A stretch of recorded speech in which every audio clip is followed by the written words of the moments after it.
Hey, Father Taylor here in what seems more like a summer day, but it's October 31st, Thursday, Halloween night, and this is your weekly e-blast. So a couple of things to consider. First of all, I hope that you have been enjoying our interviews, which are preparing us for our giving, the pledging that we do uh, for the fall for next year's budget. So far, it was a great interview with Laura Lamandola. Raleigh and Karen, of course, are always great. And I've got a great interview for you coming this Sunday, which I did last night. Really fantastic people. There's some great people in this church who have a deep appreciation for our community. We are giving because our community is important to us beyond just coming to church. Our community is the relationships which help us to find Christ, help us to go and grow in Christ, and help us to be sent by Christ. So many people say, boy, I sure wish I could do something to help out, I don't know, homeless people. Well, our church has ministries to homeless people.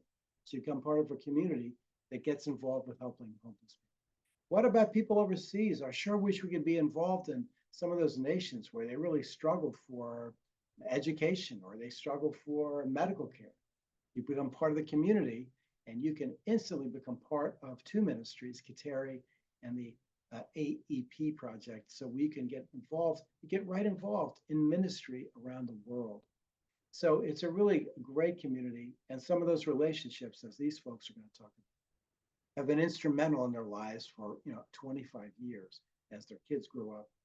Also, what we found out last night was interesting. I'd never thought about this, but have you ever noticed how your relationship and your family and how your family develops that has a strong effect in what you do and what you do in church.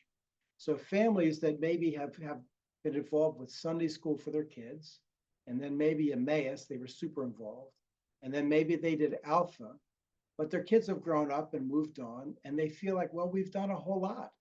Well, it just means that you're taking a break, and now you should be asking God, where are you asking me to serve? How can I be part of our community and be helping our community? Our giving, which takes place on November 17th, is we're reminded that it's our giving that helps finance and allows us to do the things we want to do as a community. So just a little blurb about that we give to build our community and to be aware of the interviews coming up this weekend. Also this weekend, we have a couple of more slots available for the women's retreat, which is this Saturday at 9 o'clock. The reason they limit it to 30 was because of oven space, basically. How many of these little loaves of bread things that you're making can they actually do? So, but we do have a couple of slots. So please grab a friend, call Carol, and get yourself signed up before it all gets taken up. So we're looking forward to that. This Sunday we're going to be celebrating All Saints Day. Technically speaking, November 1st, tomorrow, is All Saints Day, but we moved that celebration to Sunday so we can celebrate it as a community. In the New Testament, do you know who the saints are? The saints of God? First of all, the word saint comes from a word means to sanctify, which means to set apart. Just like you might have some dishes you only bring out when there's company, we set those apart for a special use.